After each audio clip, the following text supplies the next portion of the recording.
Glad to see everyone here. I'm Geneviève Picard from Audiokinetic. I'm the head of operations for the team. And really glad to see everyone join us for this Wwise Tour 2025. Head of operation, I joined, 10 years ago, almost 10 years ago in 2016. And what do I do there? Pretty much in charge of software development. So that's the developers, QA, even Guillaume is part of my team. So here today, I'd like to give you a sneak peek of the Wwise roadmap. We've been working for the past few years on the road to center-focused UI.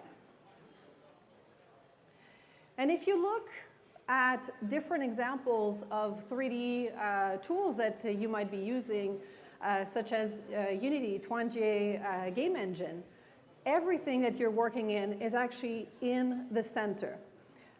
Even in DAWs, you have, like in Bitwig, all your information, critical information, is in the center, and 3D authoring tools like Maya. So throughout the years with Wwise, we actually started with information that was distributed across the entire UI, but evolving towards our first phase in 22.1, we landed with object tabs. So the presence of object tabs was actually the first phase of our center-focused UI. Moving towards 23.1 and fast forward into 24.1, we now have the vertical property editor. I know it was a big change, but this is a necessary transition to be able to put all the important information in the middle of your screen.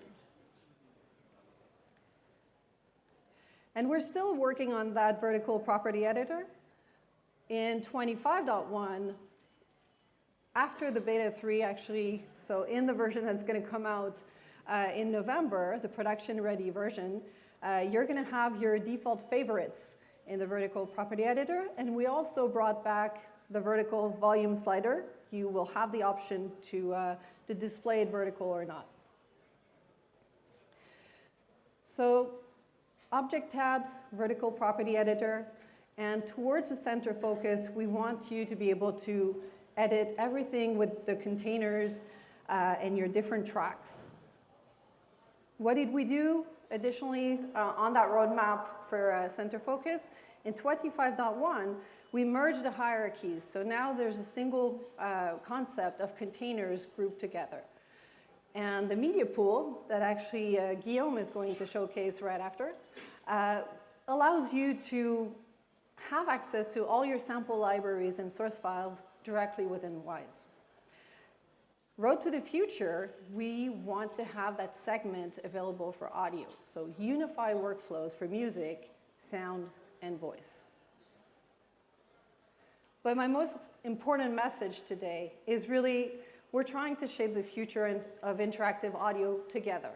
And it's not only the Wwise development team, the Audiokinetic team, it's also the community. And that's why we do events like this today, so that you can share how you're using the tool, and we want to hear about how you would like us to improve the tool for the future. So that's it. Thank you very much.